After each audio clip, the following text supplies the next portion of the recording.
அப்படி பேசுற ஒரு சிலருக்காக நாம நம்மளை மாத்திக்கணும்னு எந்த அவசியமும் இல்லை அப்படின்னு சொல்லி வட்டி ஒலி சீரியல் நடிகை லீலா ஒரு சில விஷயங்களை சொல்லியிருக்காங்க. திருமண ஏற்பாடெல்லாம் நடந்து கடைசியில அந்த திருமணம் நடக்காம போயிருக்க சாய் பல்லவி அவங்களுக்கும் அதுக்கான காரணம் என்னன்னு தெரியுமா? எனக்கு நிறைய கேர்ள்ஸ் ஃபேன்ஸ் இருக்காங்க, என் ஒய்ஃபுக்கும் தெரியும்னு மாதவன் அவர் ஒரு சில விஷயங்கள் சொல்லியிருக்காரு. வாங்க என்னாச்சுங்கிறத இந்த வீடியோல பார்க்கலாம். சமீபத்துல மெட்டி ஒலி லீலா அவங்க நிறைய பேட்டிகள் எல்லாம் கொடுத்திருந்தாங்க. அந்த பேட்டியில நிறைய விஷயங்கள் பேசியிருந்தாங்க.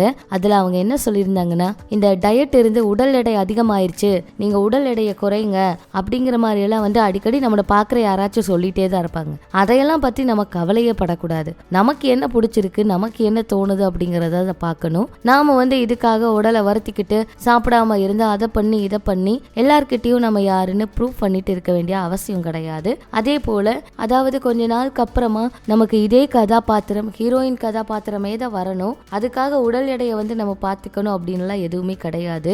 அம்மா கதாபாத்திரமும் வரலாம், அக்கா அண்ணி கதாபாத்திரமும் வரலாம். எனக்கு முன்னாடி இப்ப அதாவது 5 வருஷத்துக்கு முன்னாடி நடிச்ச நடிகைகள் எல்லாம் கூட அக்கா அண்ணி கதாபாத்திரத்துக்கு மாறிட்டாங்க.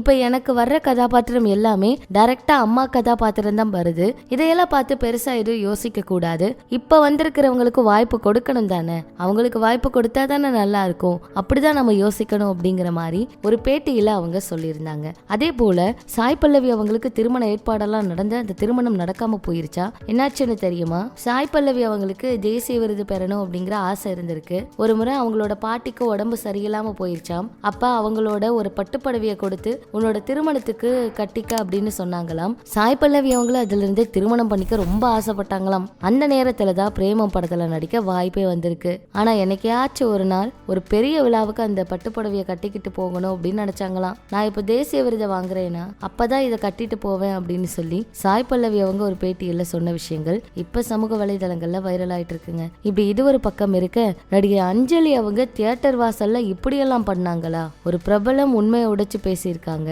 அதாவது சமீபத்துல ஒரு பத்திரிகையாளர் என்ன சொன்னாங்கன்னா, அங்காடி தெரு படத்துக்கு மகேஷ் அப்படிங்கிற ஹீரோவை பிக்ஸ் பண்ணாலுமே ஹீரோயினா யாரை நடிக்க வைக்கிறது அப்படிங்கறதுல வசந்தபாலன் அவருக்கு ஏகப்பட்ட யோசனை இருந்துச்சு. சேல்ஸ் கேர்ள்ஸோட வழிய சொல்ற ஒரு படமா இருக்கணும் அப்படிங்கிறதுக்காக ஹீரோயினை தேடிக்கிட்டே இருந்தாரு வசந்தபாலன் அவரும். ஹீரோயின் தென் மாவட்டத்துக்கார பொண்ணு சாயல்ல இருக்கணும், பக்கத்து வீட்டு பொண்ணு மாதிரி இருக்கணும். ஹிந்தியில கூட இந்த படத்துக்காக ஆடிஷனுக்கு நிறைய பேர் வந்துருங்க. ஆனா இயக்குனருக்கு திருப்தியே இல்ல. அப்பதான் கட்டுறது தமிழ் படத்துல அஞ்சலி அவங்களுடைய நடிப்பை பார்த்து வியந்து போய் அவர் ஒரு வாய்ப்பை கொடுத்தாரு. ஆனா பெரிய கமர்ஷியல் ஹீரோயின் ஆக வேண்டும் அப்படிங்கிற ஆசையில அஞ்சலி அவங்களும் முதல்ல இந்த படத்துல நடிக்க வந்தாங்க. இந்த கதைக்கு தான் சரியா இருப்பேனா அப்படிங்கிற சந்தேகமும் அவங்களுக்கு இருந்துச்சு. அதை தொடர்ந்து இயக்குனர் கொடுத்த தைரியம், சம்பள விவகாரத்தால அதுல சரின்னு சொல்லி நடிச்சாங்க. அதே போல அந்த கேரக்டருக்கு துணி கடைக்கு போய் சேல்ஸ் கேர்ள் எப்படி உழைக்கிறாங்க அப்படிங்கிற மாதிரி எல்லாம் நிறைய கத்துக்கணும். அதுக்கு அஞ்சலி அவங்க நிறைய கத்துக்கிட்டாங்க. படத்துல அவங்களும் அவங்களோட தங்கை கதாபாத்திரமும் தியேட்டர் பிளாட்ஃபாரத்துல படுப்பது போன்ற காட்சியெல்லாம் இருக்கும்.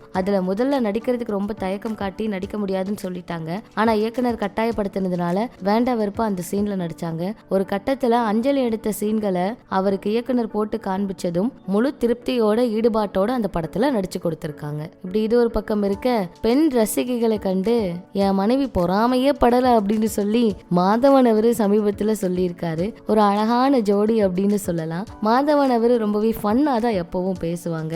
அதாவது இவர் ஒரு கனவு நாயகனாவே இருக்காருன்னு சொல்லலாம். இந்த நிலையில இவங்க மனைவியை பத்தி, பெண் ரசிகைகள் குறித்து என்னோட மனைவி எப்பவுமே பொறாமப்படவே மாட்டாங்க, ஆனா வயதிற்கு ஏற்றாற்போல் நடந்து கொள்ள வேண்டும் அப்படின்னு என் மனைவி அடிக்கடி சொல்லிக்கிட்டே இருப்பாங்க அப்படின்னு ஒரு சில விஷயங்களை அவர் சொல்லியிருக்காரு. இதெல்லாம் பற்றி உங்களோட கருத்துக்களை சொல்லுங்க. இனிமே இது போல நிறைய சினிமா தகவல்களை தெரிஞ்சுக்க நம்ம சேனல் கூட இணைஞ்சிருங்க.